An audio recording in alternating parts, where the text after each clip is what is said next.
वो सरकार किसी की भी रहे, भैया की रहे, बाबा की रहे या बुआ की रहे, हम इन लोगों को उत्तर प्रदेश की विधानसभा के अंदर मनमानी नहीं करने देंगे।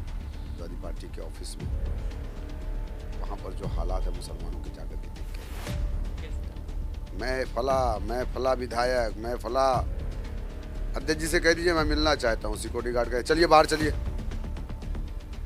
यह हालात है जिनका आपने नाम लिया, मैं उनके बारे में बता रहा हूँ, उनके साथ भी ऐसा हुआ है। अब कोई और भी हो, मुसलमान है, अगर वो धक्का खाएगा, मंच से उतार दिया जाएगा तो यकीनन हमें इस बात की तकलीफ होगी, लेकिन वो ये नहीं बोलेंगे। आप बेइज्जत करके भगाए जा रहे हैं। इमरान मसूद के साथ क्या हुआ?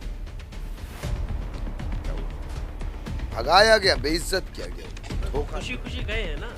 हाँ मुझे मालूम है। मैं तो आपके माध्यम से कहना चाहूँगा इमरान मसूद साहब कि आप आइए, आपका ऑफिस है, आपकी चेयर है, बैठिए, आप तय करिए पश्चिम यूपी में कहाँ किसको टिकट देना है, आप लीजिए बी फॉर्म बांटिए उनको।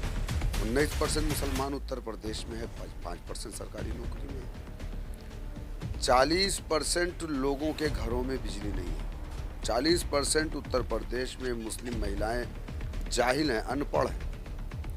तो अब बहुत सारे मुस्लिम इलाके ऐसे हैं, उसमें शायद आपके भी इलाके में जहाँ के आप रहने वाले हैं, जहाँ पर एटीएम और बैंक जो है ब्लैक लिस्टेड है।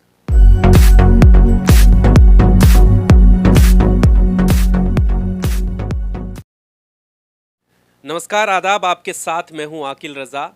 एआईएमआईएम के दफ्तर में लखनऊ में इस वक्त हम मौजूद हैं और एआईएमआईएम के यूपी प्रदेश अध्यक्ष शौकत साहब हमारे साथ हैं। बहुत स्वागत है सर आपका। शुक्रिया। शौकत जी, बहुत करीब ही विधानसभा चुनाव आने वाले हैं। तमाम सवाल हैं एआईएमआईएम से जुड़े हुए, उन पर हम आपसे बात करेंगे, लेकिन पहला सवाल, किस तरह की तैयारियां मजलिस की चल रही हैं?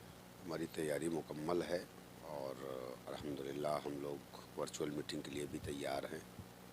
हमारी वैन जल्दी इंशाल्लाह हो जाएगी अपने अपने क्षेत्रों में। जैसे ही नॉमिनेशन की प्रक्रिया पूरी होती है फर्स्ट फेज़ की, तो हमारे लोग पूरी तरीके से लग जाएंगे इंशाल्लाह। और वर्चुअल मीटिंग के लिए भी हमने पूरी तैयारियां कर रखी है। बैरिस्टर असदुद्दीन ओवैसी साहब लखनऊ में ही रहेंगे और यहीं से वर्चुअल मीटिंग करेंगे। अगर इलेक्शन कमीशन अलाउ करेगा जनसभा तो फिर जनसभा भी होगी, उसके लिए भी हम तैयार हैं।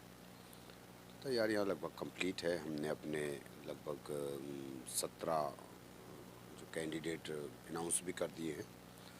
मजबूती से इंशाल्लाह हम चुनाव लड़ेंगे। तो आपने लिस्ट जारी की है और शुरुआत से ही आपने कहा है कि हम 100 सीटों पर जो है यूपी में चुनाव लड़ने वाले हैं। क्या ये दायरा इतना ही रहेगा या आगे पीछे हो सकता है? नहीं, ये दायरा बढ़ सकता है, कम तो नहीं होना है, बढ़ सकता है, चूँकि हमारे पास आवेदकों की एक लंबी फहरिस्त है और 200 से ज़्यादा हमारे पास आवेदक है। अब उसमें देख रहे हैं, हम इंटरव्यू कर रहे हैं, जो है उस लायक मजबूती से इलेक्शन लड़ सकता है तो इंशाल्लाह हम लड़ाएंगे उसको। आगे बढ़ सकती हैं, मतलब लिस्ट आगे जो है 100 से ऊपर जा सकती जी जी जी, बिल्कुल बिल्कुल। है। अलायंस को लेकर सर कई तरह के सवाल खड़े हो रहे हैं और आपने जिस तरह से पार्टी ने पहले ही कहा है कि सिर्फ दो ऐसी पार्टियां हैं, बीजेपी और कांग्रेस, जिनको छोड़कर हम अलायंस कर सकते हैं किसी के भी साथ। तो आपकी और बाकी जो पार्टी हैं उनसे किसी तरह की कोई बात, क्या ऐसा लगता है कि चुनाव आने से पहले तक किसी तरीके का कोई अलायंस हो सकता है? देखिए, राजनीति में उम्मीदों को नहीं छोड़ा जाता और दूसरी चीज़ ये है कि हमने पूरी कोशिश की। हमने बीएसपी के ज़िम्मेदारों से भी हमने कोशिश की, बात की और हमारी मीटिंग हुई। हमने यहाँ तक कहा कि हमको मंत्रालय नहीं चाहिए, आप 200 से ज़्यादा सीटें जीत करके आइए, हमको सरकार में मत लीजिए। लेकिन बाद में 2 राउंड की हमारी मीटिंग हुई, बाद में बहन जी ने एक ट्वीट कर दिया कि हम जो है कोई अलायंस नहीं करेंगे, जबकि बहन जी के कहने पे उन लोगों ने हमसे मीटिंग की थी। अशोक सिद्धार्थ साहब, उनके राज्यसभा के एमपी, एक जिम्मेदार हैं, पार्टी के राष्ट्रीय महासचिव हैं।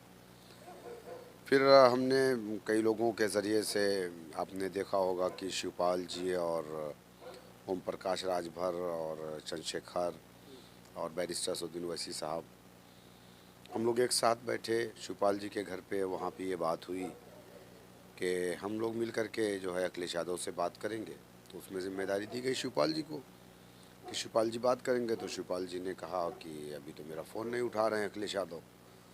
तो राजभर जी ने कहा कि ठीक है, मैं भी कोशिश करता हूँ बात करने की, मेरी तो राउंड की बात उनसे हो चुकी है, मैं मीटिंग कर चुका हूँ, लेकिन अभी वो तैयार नहीं है एमआईएम के लिए। वो कह रहे हैं कि नहीं, एमआईएम को हम नहीं लेंगे, बाकी लोगों के लिए तैयार है। बैठ के बातें हुई। अब राजभर जी गए, मुलाकात किए।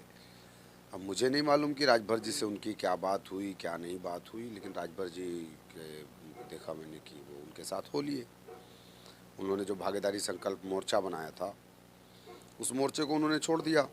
बाबू सिंह कुशवाहा जी जो एक बड़ा चेहरा थे भागीदारी संकल्प मोर्चा में, तो बैठ के राजभर जी भी चले गए।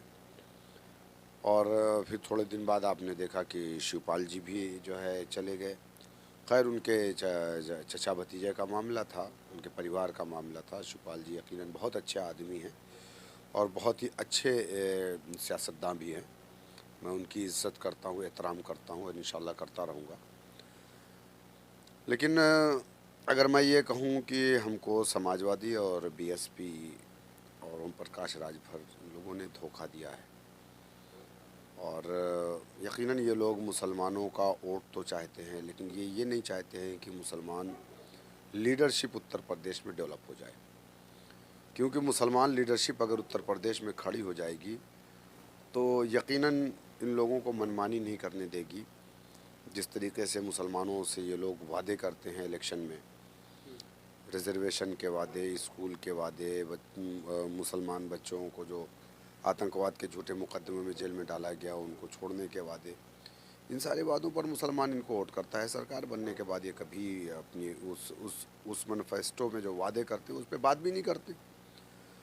तो अगर खुदा न खास्ता मजलिस इत्तेहादुल मुस्लिमीन के इंशाल्लाह अगर 10, 15, 5, 8, 10 जीत जाते इनके अलायंस में रह करके, तो इनको इस बात का ख़तरा था कि अगर हम मुसलमानों की अनदेखी करेंगे तो ये लोग ही हमारे ख़िलाफ़ खड़े हो जाएंगे, सरकार के ख़िलाफ़ खड़े हो जाएंगे। लेकिन आज भी मैं आपसे कह रहा हूँ कि हमारे 10-15 इंशाल्लाह जीत करके आएंगे तो सरकार किसी की भी रहे, भैया की रहे, बाबा की रहे या बुआ की रहे, हम इन लोगों को उत्तर प्रदेश की विधानसभा के अंदर मनमानी नहीं करने देंगे। विकास की अगर बात होगी तो सारे लोगों के विकास की बात होगी। अगर मुसलमानों के विकास की बात नहीं होगी तो किसी के विकास की बात नहीं होगी। मुसलमानों को अनदेखा किया जा रहा है। 19% मुसलमान उत्तर प्रदेश में है, 5% सरकारी नौकरी में है। 40% लोगों के घरों में बिजली नहीं है। 40% उत्तर प्रदेश में मुस्लिम महिलाएं जाहिल हैं, अनपढ़ हैं। तो अब बहुत सारे मुस्लिम इलाके ऐसे हैं, उसमें शायद आपके भी इलाके में जहाँ के आप रहने वाले हैं, जहाँ पर एटीएम और बैंक जो है ब्लैक लिस्टेड है, नहीं खुलते। हमारे इलाकों में स्कूल के बजाय ये लोग शराब खाने खोलते हैं, पुलिस स्टेशन खोलते हैं। इसी बात का हमको एतराज़ है। भाई, अगर आपने हमारे साथ इंसाफ किया होता तो उत्तर प्रदेश में एमआईएम को आने की ज़रूरत ना पड़ती। लेकिन आपकी नाइंसाफ़ी के ख़िलाफ़ हम उत्तर प्रदेश में आए और हम लड़ेंगे, मजबूती से लड़ेंगे इंशाअल्लाह ताला। हम अल्लाह की ज़ात से उम्मीद रखते हैं और कभी अल्लाह की ज़ात से हम मायूस भी नहीं होंगे इंशाअल्लाह। अलायंस को लेकर ये सवाल मैं इसलिए बार बार पूछ रहा हूँ क्योंकि ऐसी वजह जो आप बता रहे हैं, आपने बहुत ज़ोर शोर से एक मुद्दा ये भी उठाया कि मुस्लिम क़यादत वाली बात। कई सारे ऐसे वीडियो भी सामने आए जिसमें ज़मीरुल्लाह साहब का वीडियो मंच से शेयर किया गया, बहुत सारे लोगों के पास वो पहुंचा, उसमें कहा गया कि कैसे जो है पीछे मुस्लिम क़यादत को खड़ा किया जा रहा है। लेकिन उन लोगों की अगर सुनी जाए जो अभी भी समाजवादी पार्टी का हाथ थामे हुए हैं, वो ये कहते हैं कि नहीं, हमारी पार्टी है, हमारा मंच है, हम जब चाहें नीचे बैठें, ऊपर बैठें, आपको काहे तकलीफ़ हो रही है? नहीं नहीं, तकलीफ़ की बात नहीं है। ज़मीरुल्लाह हो या कोई और भी हो, मुसलमान हैं, अगर वो धक्का खाएगा, मंच से उतार दिया जाएगा तो यकीनन हमें इस बात की तकलीफ़ होगी। 7% यादव मंच पे रहेगा, 19% मुसलमान मंच से धक्का मार दिया जाएगा।